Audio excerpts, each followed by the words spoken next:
whatever you're supposed to learn, we'll see to it that you learn. And when it is time for you to do what we have for you to do, you'll know. We'll let you know. And he would tell me about all the different alien life forms that are out there, where they have come from, the ones that are here. And he told me, you have enemies here. You have some very powerful enemies here from other places that have come, and they know who you are, and they know what you're going to do. And what I saw, I wasn't prepared to see, because this thing was reptilian.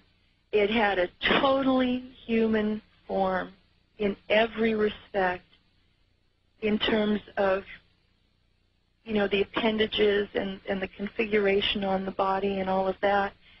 But I got a very brief glimpse of the side of the face, including one of the eyes and part of the mouth, and the hand that was outstretched to the left of me and to its right. It had claws, and that clicking sound had stopped by the time it got to that part of the bed. And it still was going very slow, but as soon as I saw the fact that it was not a human being, I just totally freaked. And he said, this thing stood there staring us, at all of us.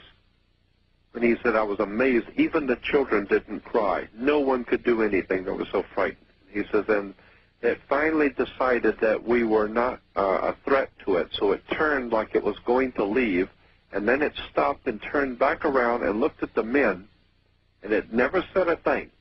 He said, but we could tell what it was thinking, that it was very unhappy that we had interrupted its ritual, and it was trying to decide what it was going to do about us.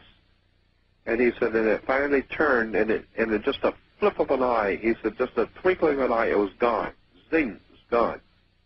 And he said, then went back down into the circle. He said, we took off running, and no one said anything. We just ran and ran and ran. And he says, so this morning when I heard you on the radio talking about reptilian gods, he says, I got news for you. They're still here. We saw one. And he said, this thing was over 7 foot tall. This was 6 different Christian families that were there together and saw it together. Who are these beings who came in and rent asunder the original plans for Earth? Who are these space beings we sometimes refer to as the dark T-shirts? These space beings are part human and part reptilian. It has been our intention to expand your ideas of who your gods are, because those gods will be returning to Earth.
According to a medieval manuscript, in 1608, reptilian aliens landed on the shores of Genoa and Nice, causing panic and fear amongst the inhabitants. The manuscript is a news report entitled Frightening Screaming and Signs from the Sea at Genoa. In the month of August 1608, couriers of celestial pestilence appeared, foretelling the tragic invasion to come. Romans made sacrifices to the gods on seeing them arrive. Horrible beings with arms covered in scales, with snakes wrapped around their arms emerged from the sea, screeching and screaming. In the city of Nice, it rained blood. Carriages of fire were seen in the sky, being pulled by the frightening creatures. Some had the body of a man, some had bodies of women, and they had heads shaped like dragons.